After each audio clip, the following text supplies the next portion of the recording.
My favorite movie, and I love many of them, is Cable Guy. Oh, thank you. Cable Guy and Truman Show.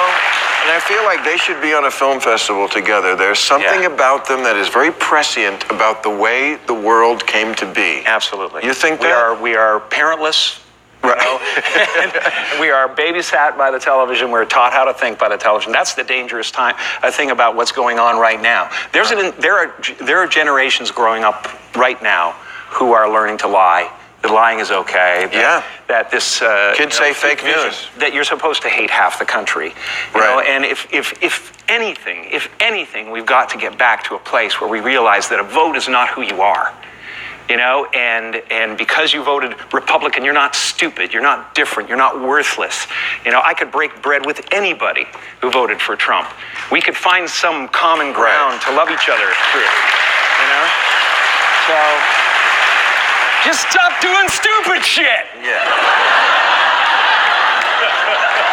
That's all we expect. All right, so just get it together. So let's things, but fundamentally the values, I think, are very consistent. And so you know, the Republicans are running with the word socialism.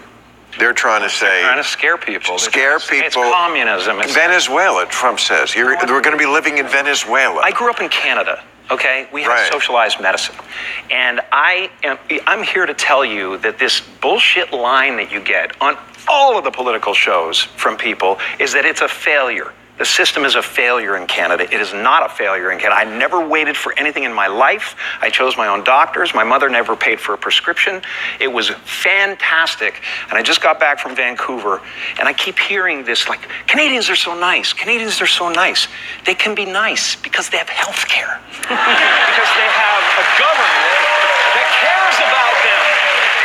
It doesn't say sink or fucking swim, pal. Right. Or you live in a box. Yeah. There are certain people in our society that need to be taken care of. There are people without as many opportunities that need to be helped toward those opportunities. There are people who are sick. But that's the... You shouldn't have to lose your home because your mother got sick. And look, I've always said that the United States has been a quasi-socialist government for 100 years, for crying out loud. It's not There's plenty of subsidies for oil companies, but also Medicare and Social Security, and yes, of course. There's nothing more socialistic than some of the Pentagon programs that are just jobs programs. The Pentagon says we don't want these tanks, and they build them anyway. If that's not socialism, I don't know what is.